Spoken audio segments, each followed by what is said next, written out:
أهلا يا جماعة، عاملين إيه؟ إحنا في اليوم الخامس من حملة ال7 أيام للصلاة عشان ربنا يديك النصر. والنهاردة أنا هنا تاني هو مع ده؟ تاي، بس المرة دي هي هتجيب لك كلمة. لو أنت مستني من الرب وبتدور كتير على معجزة أو باب يتفتح، وأنا مؤمن إن ربنا بالفعل بيعمل حاجات بيتحرك. عظيمة هنا يا إخواتي في الأيام دي. كانت بركة لينا إحنا كمان، لأنه لما بنشارك الكلمة إحنا كمان بنتغذى من الخبز الروحي ده. صح. ده حقيقي. المجد لله.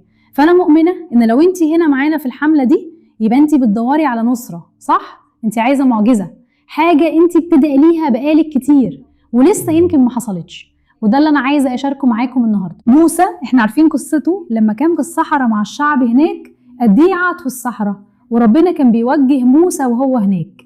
فأنا عايزة أقرأ لكم جزء من سفر العدد الإصحاح 9 الآية 8. شوفي بيقول إيه. موسى رد عليه وقال: استنوا لحد ما اعرف ربنا هيأمر بايه بخصوصكم. موسى ما كانش بيسمع من نفسه، كان بيستنى صوت ربنا، كان بيستنى عشان يفهم ربنا عايز منه ايه. وفي حياتنا كمان لازم نتعلم ده، لان كتير بنبقى عايزين نعمل اللي احنا عايزينه، صح يا حبيبي؟ بنبقى عايزين نمشي حسب توقيتنا، احنا في دين مستعجل وعايزين كل حاجة تحصل بسرعة. وزمن ربنا مش كده، زمن ربنا غير زمننا. في اوقات كتير بتكون بتدور على النصرة دي ولسه ما جاش لانه لسه ما عادوش. بصوا كمان بيقول ايه هنا في سفر العدد الاصحاح 9 الايه 18 و19. عايزه اقرا لكم 18 و19. حسب امر الرب كان بني اسرائيل بيرتحلوا، وحسب امر الرب كانوا بيخيموا. طول ما السحابه كانت فوق خيمه الاجتماع كانوا قاعدين في مكانهم، ولما السحابه كانت بتفضل فوق الخيمه، لو السحابة فضلت مدة طويلة بني إسرائيل كانوا بيفضلوا في مكانهم وبيعملوا اللي عليهم من الرب وما كانوش بيتحركوش. شوف كده، يعني هما كانوا بيتحركوا حسب سحابة ربنا. يبقى لازم نتعلم، صح يا حبيبي، إننا نتحرك حسب سحابة الرب. أنا مؤمنة إن في وقت الناس تستنى، في وقت مش وقت تعمل فيه حاجة، مش وقت تتحرك، هو وقت تفضلي فيه في مكانك لحد ما ربنا يديكي التوجيه، لحد ما هو يديكي الخطوة الجاية. صح؟ ربنا مش بيديكي المشروع كامل، هو بيكشف كل حاجة واحدة واحدة خطوة بخطوة علشان إيماننا يتجرب وعلشان نقدر نثق ونرتاح فيه. أمين؟ حياتنا كمان كانت كده يا حبيبي، كم مرة صح وقفت مكانها إن السحابة ما كانتش تتحرك. آمين. أيوة، كتير بنبص على حياة الناس التانية ونفكر يا سلام كل حاجة كانت سهلة، صح. كل حاجة كانت هادية وكل حاجة مشيت تمام. يا إخواتي، إحنا عدينا بوقت انتظار كان شكله عمره ما هيخلص، كان فعلا مدهش. أنا حكيت كذا مرة هنا عن شهادتي الشخصية، إني قعدت 7 سنين أوعظ للشباب في كنيستي، وكان شكله مفيش حد عايز يجي يسمعني.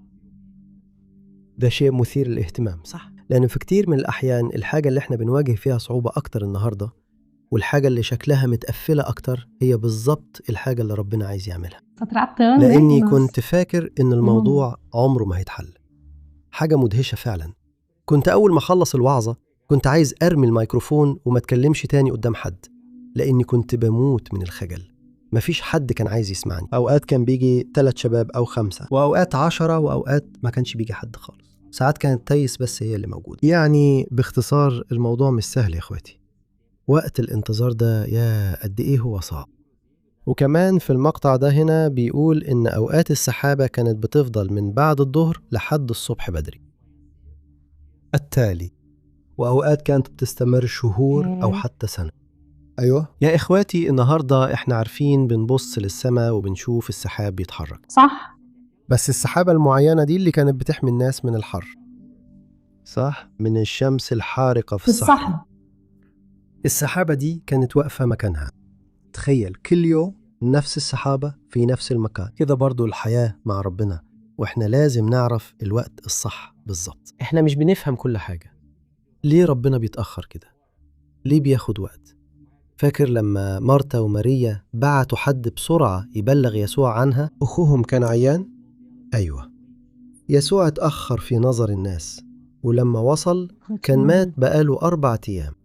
وساعتها مارتا قالت له: يا رب، لو كنت هنا أخونا ما كانش مات. بس يسوع قال: مارتا، أنا القيامة والحياة، ولو آمنتي حتى لو متي هتعيشي. طيب يا إخواتي، يسوع عارف الوقت الصح لكل حاجة تحصل. مفيش حاجة اسمها الوقت فات. وقت ربنا ده شيء مثالي. مثير للاهتمام. احنا اللي بنحب نتخطى المراحل، احنا اللي بنحب نعجل الامور، بس بعدين دايما بنفهم صح ان ده كان الاحسن، لان ربنا في وقت الانتظار بيكون بيشتغل فينا، هو بيعلمنا وبيجهزنا. كان مثال في الكتاب المقدس شفناه صح، داود مثال على كده. ربنا اداله الكلمة الوعد، بس الوعد اخد سنين عشان يتحقق، بس المرحلة دي لحد ما الوعد يتحقق كانت مهمة برضو.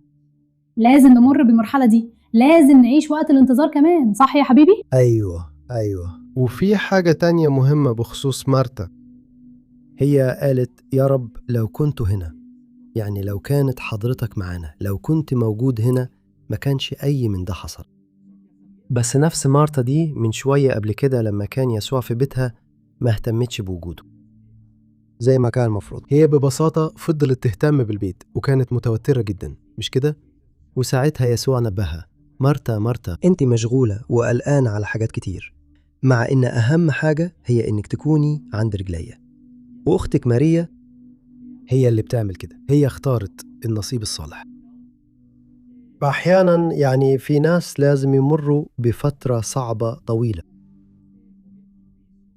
فترة معقدة عشان الشخص يدرك أهمية وجود يسوع. بس انت مش لازم تمر بده، اتمنى انك تدرك ده دلوقتي. واحنا هنا في الحملة دي انا مؤمن ان ربنا ابتدى يشتغل في قلبك. احنا خلاص قربنا نوصل لنهاية الحملة صح؟ لسه فاضل اليوم السادس واليوم السابع، بس انا مؤمن ان ربنا النهاردة يقدر يلمسك. امين امين. لو السحابة واقفة ما تعملش حاجة.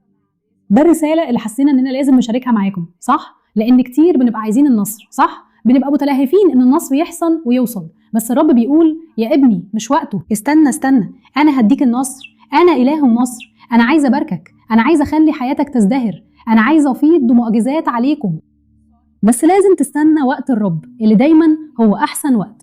آمين. افتكرت دلوقتي في وقت عزوبيتي صح؟ أنا بتكلم كتير عن الوقت اللي كنت فيه أعزب وربنا رزقني بتايس، وكنت حتى بسأل الناس اللي كانوا متجوزين أو أصحابي اللي كانوا متجوزين اتجوزوا كويس، اتجوزوا ست من عند ربنا، وكنت بسألهم يا صاحبي إزاي عرفت إنها البنت اللي ربنا اختارها ليك؟ وكانوا كلهم بيقولوا نفس الكلام. بص، لما تيجي اللحظة أنت ببساطة هتعرف، بتحس بسلام مختلف، بتحس بحاجة كأنها تأكيد، فاهم؟ وساعتها قدرت أتأكد إن فعلا ده اللي بيحصل، كأنها كده يعني اللحظة اللي تعرف فيها إن وقت الانتظار قرب يخلص، هي اللحظة اللي بتشوف فيها علامات إن في حاجة جديدة جاية. في الأول ربنا بيحط الإحساس ده في قلبك. إحنا عدينا بالموقف ده كتير صح يا حبيبي؟ بنحس بالإحساس ده كأن في حاجة جديدة هتحصل، في حاجة جديدة هتتولد. وأنا مؤمن إن هنا وإحنا قاعدين ده ربنا فعلا بيخلق هيبدأ فيكم حاجه جديده اكيد. هللويا. فأنت هتبدأ تحس بالتقلصات دي توصل، وفاكر إن التقلصات عند الحامل بتكون مؤلمة بتوجع، بس ده علشان في حياة جديدة هتتولد، في حاجة جديدة هتوصل في هللويا هللويا. أمين يا إخوتي. خلينا يبقى نسيب ما الرب نيأسش. يقودنا صح، ونستنى زي ما موسى قال، نستنى ونشوف ربنا هيقول لنا نعمل ايه. يا رب آمين. نقدر نستنى في الرب، هو هيديك الإجابة، هو هيديك الخطوة الجاية. المجد لله. دلوقتي هنصلي، أيوة، وبعد كده هسيب لك الرابط تحت هنا مثبت عشان تتفرج على الدروس التانية وأيام الحملة التانية كمان. ماشي؟ وشارك. أنا عارف إن في ناس كتير كانت حابة تشارك في اللحظات دي بتاعة الصلاة هنا. كل يوم الساعة 3 العصر إحنا هنكون هنا نصلي علشان. المجد ماشي. لله. غمض عينيك بقى، يلا نرفع صرخة هنا، يلا نصلي باسم سيمبا يسوع. يا رب، يا إلهي، يا أبو، إحنا عايزين يسوع، نشكرك لأنك يا هللويا، رب دايما يا أبوي. بتسندنا يا إلهي.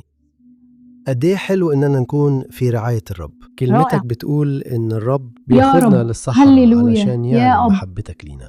أيوة يا رب. انا مؤمن ان كتير من الناس اللي بيسمعونا دلوقتي في الصحراء دي، وده صعب قوي، صعب إن حقيقة لنقارب يا كأننا بابا. في الصحراء، قد إيه الموضوع شوية صعب يا مية، بابا. شوية مطر، ده لوحده كتير علينا عشان احنا في وقت جفاف، في وقت صعب قوي، في يا وقت بابا صعب يا قوي يا بابا بابا. اللي فيه كأني مفيش حاجة بتتقدم، مفيش حاجة بترجع ورا، كل حاجة واقفة. يا رب في تقدر ناس تدي دلوقتي علامة سمعانا لأولادك يا وتكلم إلهي شعبك. اللي ما عندوش أمل لأن تاني. يسوع بس بيجدد يسوع الأمل. بيشعل شعلة المحبة الأولى. اشعلها يا رب. المس قلب أوه، الراجل ده أوه، والست يا دي إلهي يا القدوس. يسوع. المس يا رب. قوم اللي واقع، قوم اللي محبط. أنت أمين يا كلمتك بتقول إلهي. إن البار ممكن يقع، ده حقيقي بس هو مش يا هيفضل أبوي. واقع، ده حقيقي لأنه يا رب. الرب بيسنده. يا إلهي يا يا أبانا إلهي كن يا سندنا أبوي، أنا يا بقدم أبانا لك وكن رزقنا. بقدم لك يا بص الأرواح دي يا هناك، بص أبوي هناك، الغالية بص أوي. هناك يا هم إلهي. يساووا الروح دم قوي يسوع اللي اتسفك، جوه اللحظة اللي دي. اتسفك على يا الصليب الله ده. الآب في يا كل رب بيت. يا يا الله إلهي الآب يا ألمس أبوي، حياة قوم الناس، اللي حياة واجع، الناس ارفع يا الساقط، الله الآب. ارفع ارفع المحبط. فعلا يا يسوع. كلمتك بتقول إنك بترفع أيوة يا وبتنقذ إلهي يا المحتاج، الله مش يا رب. بتخليه هللويا يقعد يا وسط أبوي يا رب أمراء يا أبوي. شعبك. أنت أمين أمين أمين يا أمين رب يا زي ما أبوي غيرت القوي حياتنا والرائع. هنا يا أبوي، غير حياة أولادك غير يا رب. فعلا يا غير أبوي، حياتهم غير يا أبوي. رب. هللويا يا شيل الله يا كل أبوي. العوائق، شيل كل فعلا يا عائق، أبوي يا كل رب نوع كل من حاجز، العوائق، كل كل حاجز، مانع. كل خطية أيوة يا النهاردة يسوع يا اللي الله بتعطل يا العلاقة أبوي. معك يا رب. شيل يا أبوي وإنه ووري في وسط لأولادك، المرحلة دي وري لهم يا أبوي. يا رب اظهر خلي ليهم يا نارك رب باسم تطهر يسوع. قلوبنا يا باسم الله أنت يسوع. قدوس قدوس عظيم هو الرب. يتعالى اسمك القدوس يا أبانا. احنا عايزين نعظم الرب. آمين يا رب. يا أبانا بنبارك اسمك القدوس، اسمك يا رب. خلي محبتك نعمتك ورعايتك يبانوا فينا. يا أبانا احنا محتاجينك قوي يا رب. يا أبانا احنا محتاجينك قوي. يا أبانا احنا صغيرين قوي يا أبانا يا رب. احنا ضعاف قوي قدام عظمتك يا أبانا. بس انت الإله اللي بيتكلم مع شعبك. انت نفس الإله امبارح والنهارده. يا إله الحق، الإله اللي ما يا بيتغيرش، رب يسوع، الإله اللي عارف يا قلوبنا، رب. الإله اللي بيفرح إنه يحقق أحلامنا يا إله في الحق، الأحلام. يا يا إلهي أبونا. أنا عارفة إنك سامع طلبات أولادك يا أبونا. كام واحد هنا سنين كل الوقت ده بيدور على المعجزة دي يا أبونا، بيدور على النصر ده يا أبونا. وأنا مؤمنة يا أبونا إنك تقدر تدينا النصر. أنا مؤمنة إنك يا رب الإله يسوع. اللي فعلا بيجهز حاجات عظيمة يا رب لأولادك. يسوع. يا رب يا الله الآب كاستوري خلي حضورك هتغني في اللحظة دي يا أبانا يا رب. يا ادخل إلهي. بيوت أولادك ابعت في روحك اللحظة دي القدوس. في أي مكان هم فيه يا أبانا، ادخل حتى لو هناك كانوا يا في يسوع. الأتوبيس في الشغل في العربية يا رب، شوف في يا البيت بابا. في الشارع إنك هتاخد الناس دي بالحضور الجديد يا المساهم. بابا المسهم. زور كل واحدة. زور يا أبي. رب يسوع. خلي الرب يلمسهم يا أبي. يا رب. اشفيهم يا أبي يا ورجعهم أبي. لحالهم يا رب. يا إلهي. قد إيه في ناس بيعانوا، يا أبوي. قد إيه في صراعات جوه البيت يا أبوي، قد إيه في عائلات بتتدمر يا أبوي. احنا هنا مع بعض يا أبوي، بنحارب مع أولادك علشان قضيتهم يا رب. ده أبوي. حقيقي. زي نحمية يا أبوي بكى على الشعب، بكى يا الله من أجل أورشليم يا رب. الله استخدمه كأداة هناك. إحنا كمان عايزين نبكي مع شعبك يا الله اللي بيبكي. آمين. مع شعبك المتألم اللي بيمر بكتير من المعاناة يا الله يا أبونا. كل الظلم ده يا رب. يا رب يسوع. يا رب يسوع. لا يا لا رب لا يسوع. لا لا. أنت الإله القدوس الأمين والقوي يا أبونا. أنت الإله اللي بيغير كل حاجة يا رب. ده حقيقي. يا رب. يا رب يا أبونا. المس يا رب. يا رب احنا مؤمنين إنك دلوقتي بتزور الشخص ده يا أب. احنا هللويا مؤمنين يا أب. إنك دلوقتي هللويا يا رب أنا مؤمنة انت يا أب. بتزور أنا مؤمنة وانت يا أب. رب بتشيل الشخص ده يا أب. يا أب. احنا بنتنبأ بركتك يا أب. أنا مؤمنة يا أب. بركتك على الشخص ده باسم. هللويا يا أب. قوة لله المتعب. أيوة يا إلهي. يا هما بيضغطوا هنا. هات الشفاء يا بطل. لو الشخص ده تعبان. أنا مش قادرة. لا لو مريض اديله النصر ياب. اديله النصر يا يسوع. اشفي يا يسوع. خليها تحس بلمستك بنارك. هللويا. خليها تحس بحضورك. حضور يسوع. خليها تحس بيه. خليها تحس يا رب بقوة جديدة. خليها تحس بحب قوي جدا يا رب. يا رب انت اللي بتحيي الأجساد للآباء. انت اللي هللويا يا يسوع. هتفضل انت اللي هتحيينا يوم. اعمل كده دلوقتي اعمل يا رب. أب. حقق مشيئتك يا أب العزيز. الشخص ده هنا اللي يمكن لسه مش عارف كتير عن الكتاب المقدس ومش عارف يصلي كويس يا رب زوره يا ابونا. ادي يا ابونا يا رب قدرة. اديله مهارات جديدة يا ابونا. اديله ذكاء يا رب. حكمة للشخص ده عشان يا الله يا ابونا. امتى يتبعوا ادي شعبك التمييز يا رب. يا أبانا. ايوه يا يسوع. باسم يسوع ادينا تمييز يا علشان رب. فعلا نفهم ادي يا احنا لازم احنا محتاجين يا في أبانا الوقت ده يا أبانا. إحنا إرشادك محتاجين يا نعمل أبانا. إيه؟ نعم، إحنا مش عايزين هللويا نكون هللويا. منقادين لصوت الإنسان. يا إنسان، احنا مش عايزين يا إحنا بابا، مش عايزين نكون احنا مش متوجهين عايزين يا بنصايح بابا، الأشرار. احنا عايزين تكون إحنا مش انت عايزين اللي نكون تقودنا متوجهين، يا رب. مش عايزين نمشي نمشي في ورا اللي طريقك كل الناس انت بتعمله. وبإرشادك إحنا عايزين انت. نسمع ايوه صوتك يا يا رب إلهي، ايوه ونتبع فعلا يا إرشادك رب، يا رب. يا فعلا أبوي، كمل للأسف يا يضيعوا في ده يا يسوع. أبوي، ارحم بيبدأوا شعبك، يتصرفوا من نفسهم. ارحمنا يا إحنا مش ابوي. عايزين نعمل ايوه كده يا رب. يا الله، إحنا الامر عايزين احنا عايزين نكون نتحرك موجهين بقيادتك. بروحك يا روح آمين. القدس يا رب، باسم يسوع يسوع الرب. باسمك يسوع يا يا رب، الله اسمع احنا صراخنا يا أبوي. بنسبحك وبنشكرك، إحنا بنشكرك على اللي عملته هنا بنشكرك على النهاردة. محبتك لينا. بنشكرك على اللحظة دي كانت مميزة جدا.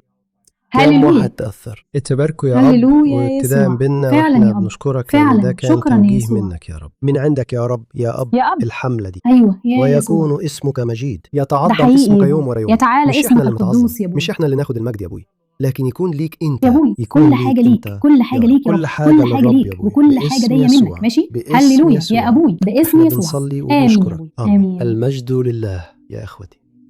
شوفوا، انا عارف ان ده لحظة بسيطة احنا عايشينها هنا يا اخوتي، بس انا مؤمن اننا تحت سحابة المجد دي. امين. هللويا. السحابة دي هتتحرك، امين. تأكد من كده. اكتب اللي انا بقوله لك.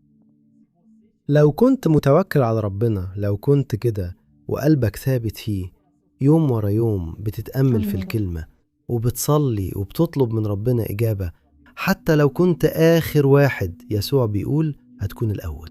امين. هو هيقلب الأمور، هو هيخلي حتى الشرير يتخض لما يشوف إزاي الحاجات حصلت في حياتك. لأن يا إخواتي، اللي بيعمل الفرق مش إننا نشتغل كتير أو نتعب كتير، لأ، المهم إننا بنتكل على ربنا ولا لأ، لأنه هو أمين. رائع. أمين. أمين. المجد لله. صح صح يا حبيبي. نرجع هنا تاني. صح. ايوه يلا نكمل بكرة هنكون حملتنا. هنا وهنخلص يا إخواتي الحملة دي. اتفرجوا على كل الفيديوهات. يلا نستقبل اللي ربنا مجهزه لحياتنا. امين. المجد ماشي. لله. ربنا ربنا يبارككم. يبارككم، واحنا في انتظاركم في الفيديو الجاي. امين. تحياتي. هشوفك بعدين.